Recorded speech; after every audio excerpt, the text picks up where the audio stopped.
दुनिया की सबसे पावरफुल मिलिट्री जिसके सैटेलाइट्स पूरे प्लैनेट को ट्रैक कर सकते हैं। वही मिलिट्री ऑफिशियली कह रही है कुछ ऑब्जेक्ट्स ऐसे हैं जिन्हें वो आइडेंटिफाई नहीं कर पा रही, मतलब अनआइडेंटिफाइड फ्लाइंग ऑब्जेक्ट, ऐसी उड़ने वाली चीज जिसकी पहचान तुरंत नहीं हो सके। आजकल यूएस गवर्नमेंट एक नया शब्द यूज करती है, यूएपी, अनआइडेंटिफाइड एरियल फिनोमेना, क्योंकि हर अनआइडेंटिफाइड चीज जरूरी नहीं कि ऑब्जेक्ट ही हो। 1950s से लेकर आज तक दुनिया भर में लाखों लोग दावा कर चुके हैं कि उन्होंने आसमान में कुछ ऐसा देखा जो नॉर्मल नहीं था।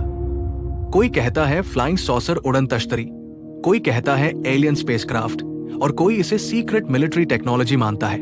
लेकिन सवाल है, अगर ये सब सिर्फ इमेजिनेशन है तो गवर्नमेंट्स ने यूएफओ फाइल्स को दशकों तक सीक्रेट क्यों रखा? और अगर सच में कुछ मौजूद है तो क्या दुनिया की सबसे पावरफुल गवर्नमेंट्स हमसे कुछ छिपा रही है?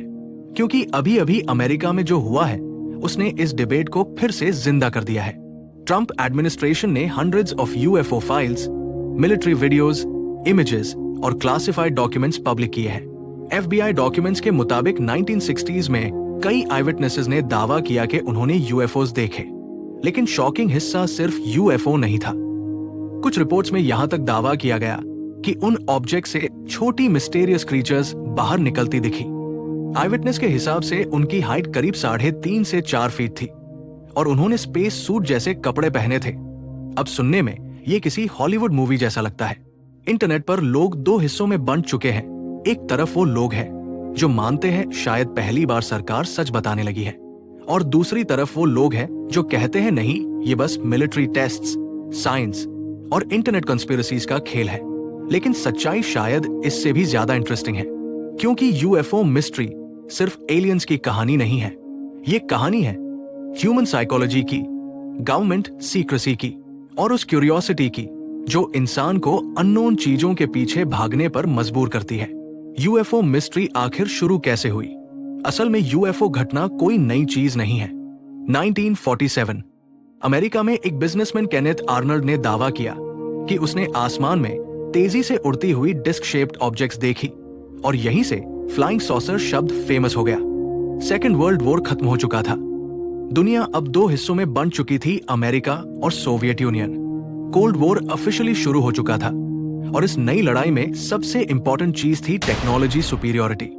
कौन ज्यादा एडवांस्ड एयरक्राफ्ट बनाएगा, कौन ज्यादा पावरफुल बॉम्ब्स बनाएगा, कौन पहले एनिमी अटैक डिटेक्ट करेगा। यानी आसमान अब सिर्फ आसमान नहीं था, वो एक बैटलफील्ड बन चुका था। और तभी अमेरिका के न्यू मैक्सिको स्टेट में रॉसवेल नाम की जगह पर एक मिस्टीरियस क्रैश रिपोर्ट होती है। लोकल न्यूज़पेपर हेडलाइन छापता है, फ्लाइंग सॉसर रिकवर्ड। बस इतना सुनते ही पूरा अमेरिका शॉक में चला गया। लोगों ने सोचना शुरू कर दिया, क्या एलियंस अर्थ पर आ चुके हैं? लेकिन कुछ ही घंटों बाद यूएस मिलिट्री स्टेटमेंट बदल देती है, नहीं, वो सिर्फ एक वेदर बलून था। अगर सिर्फ बलून था तो पहले फ्लाइंग सॉसर क्यों कहा गया? और यहीं से यूएफओ कल्चर की कहानी शुरू होती है। लेकिन कुछ दशकों बाद हिस्टोरियंस और रिसर्चर्स ने एक इंपॉर्टेंट चीज डिस्कवर की। रॉसवेल में जो इक्विपमेंट क्रैश हुआ था वो शायद प्रोजेक्ट मोगल का हिस्सा था। प्रोजेक्ट मोगल एक top secret American surveillance project था जिसका काम था सोवियत यूनियन के न्यूक्लियर टेस्ट्स डिटेक्ट करना। उस समय सैटेलाइट्स इतने एडवांस नहीं थे। अमेरिका उस समय ऐसे बड़े बड़े बलून्स इस्तेमाल कर रहा था जो एटमॉस्फेयर की बहुत ऊंची लेस तक भेजे जाते थे, जहां हवा पतली होती है और साउंड वेव्स लंबी दूरी तक ट्रैवल कर सकती है। लेकिन ये साधारण बलून्स नहीं थे, इनमें ऐसे सेंसिटिव इंस्ट्रूमेंट्स लगे थे जो एटमॉस्फेयर में ट्रैवल करने वाली बेहद लो फ्रीक्वेंसी साउंड वेव्स को भी डिटेक्ट कर सके। क्योंकि न्यूक्लियर एक्सप्लोजन सिर्फ एक ब्लास्ट नहीं होता, वो पूरी एटमॉस्फेयर को हिला देता है और उसकी वाइब्रेशन हजारों किलोमीटर दूर तक ट्रैवल कर सकती है। अमेरिका और रूस सीक्रेटली ऐसी एयरक्राफ्ट टेक्नोलॉजी बना रहा था जो दुनिया ने पहले कभी देखी ही नहीं थी। और यही कहानी में एंट्री होती है एरिया 51 की। नोवादा डेजर्ट के बीचों बीच मौजूद एक अल्ट्रा सीक्रेट मिलिट्री बेस, इतना सीक्रेट कि सालों तक अमेरिका ने ऑफिशियली उसके एग्जिस्टेंस तक को ओपनली एक्सेप्ट नहीं किया। इसका एक बड़ा रीजन था, उस समय America secretly U-2 spy plane test कर रहा था। ये एयरक्राफ्ट इतना ऊंचा उड़ सकता था कि नॉर्मल कमर्शियल प्लेन्स उसके आसपास भी नहीं पहुंचते थे। लोगों ने लाइफ में ऐसा एयरक्राफ्ट कभी देखा ही नहीं था। और जब सूरज की रोशनी उसकी मेटालिक बॉडी पर पड़ती तो वो लिटरली ग्लोइंग ऑब्जेक्ट जैसा दिखता। सीआईए की लेटर रिपोर्ट्स के मुताबिक उस समय की कई यूएफओ जैसी दिखने वाली चीज एक्चुअली सीक्रेट मिलिट्री एयरक्राफ्ट थी। और सिर्फ U2 नहीं, इसके साथ SR-71 blackbird, stealth bombers, experimental drones, इन सब ने यूएफओ मिथ्स को और मजबूत किया। तभी कहानी में हॉलीवुड एंटर करता है। 1950s और 60s के दौरान एलियन और फ्लाइंग सॉसर्स मूवीज बनना शुरू हुई, जहां इंसान और एलियंस के बीच लड़ाई दिखाई जाने लगी। धीरे धीरे यूएफओ साइंस डिस्कशन कम और पॉप कल्चर ज्यादा बन गया।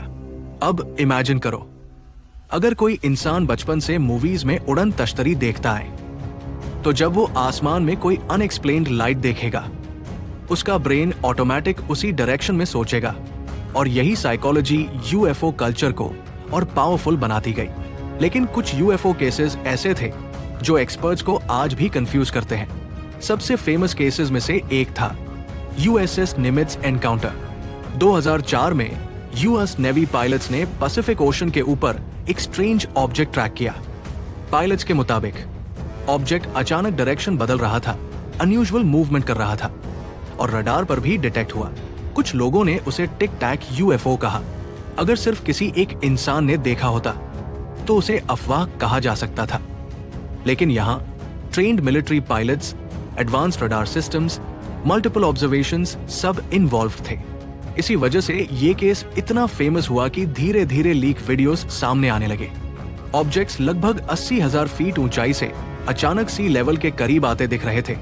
कमर्शियल प्लेन्स यूजुअली 30 से 40,000 फीट पर उड़ते हैं। 80,000 फीट बहुत ज्यादा ऊंचाई है। और अगर कोई ऑब्जेक्ट इतनी ऊंचाई से गिरना शुरू करे तो थियोरेटिकली मैसिव हीट जनरेट होनी चाहिए। फिजिक्स के अनुसार high speed atmospheric movement friction पैदा करता है, इसीलिए स्पेसक्राफ्ट री एंट्री पर जलने लगते हैं। लेकिन पायलट्स ने ऐसा कोई विजिबल हीट ट्रेल रिपोर्ट नहीं किया। यानी या तो सेंसर इंटरप्रिटेशन इशू था या ऑब्जेक्ट कुछ अनयूजुअल बिहेव कर रहा था। अगर ये एलियंस नहीं तो फिर क्या हो सकता है? एक्सपर्ट्स कुछ पॉसिबिलिटीज बताते हैं।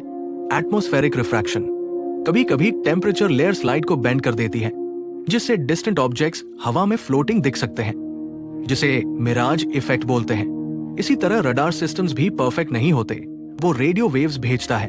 जब वेव्स किसी ऑब्जेक्ट से टकराकर वापस आती हैं, तो सिस्टम डिस्टेंस और स्पीड कैलकुलेट करता है। लेकिन एटमॉस्फेयर हमेशा एक जैसा नहीं होता। Humidity, ionised layers, electronic interference, ये सब फॉल्स टारगेट्स क्रिएट कर सकते हैं। सीक्रेट मिलिट्री टेक्नोलॉजी, हो सकता है कुछ अननोन चीज सीक्रेट एयरक्राफ्ट या ड्रोन सिस्टम्स हो। पब्लिक को अक्सर टेक्नोलॉजी बहुत लेट दिखाई जाती है। जो चीज मिलिट्री आज टेस्ट कर रही हो, वो पब्लिक को 20 साल बाद पता चले। सेंसर एरर्स, कभी कभी camera angle, infrared systems, radar glitches भी ऑब्जेक्ट्स को स्ट्रेंज बना सकते हैं। आसमान में डिस्टेंस जज करना बहुत मुश्किल होता है। एक नॉर्मल ऑब्जेक्ट भी इम्पॉसिबल स्पीड वाला लग सकता है। लेकिन कुछ केसेस अब भी ऑफिशियली अनएक्सप्लेन्ड कैटेगरी में है, और यही चीज लोगों की क्यूरियोसिटी बढ़ाती है। इंसान हमेशा अननोन चीजों की तरफ भागता है। हम रात में आसमान को देखते हैं और सोचते हैं क्या वहां कोई और भी है, और साइंटिफिकली देखें तो ये सवाल पूरी तरह गलत भी नहीं है। यूनिवर्स इतना बड़ा है कि हमारी इमेजिनेशन भी छोटी पड़ जाए। बिलियंस गैलेक्सीज, अनगिनत तारे और कभी न खत्म होने वाले प्लैनेट्स, तो मैथमेटिकली इंटेलिजेंट लाइफ इम्पॉसिबल नहीं लगती। लेकिन प्रॉब्लम डिस्टेंस की है। स्पेस इतना बड़ा है कि लाइट को भी ट्रैवल करने में लाखों साल लग सकते हैं। यानी अगर कोई सिविलाइजेशन एग्जिस्ट भी करती हो तो कांटेक्ट प्रैक्टिकली बेहद मुश्किल हो सकता है। और शायद यही रीजन है कि साइंस यूएफओ मिस्ट्री को कंप्लीटली रिजेक्ट भी नहीं करती, लेकिन ब्लाइंडली एक्सेप्ट भी नहीं करती।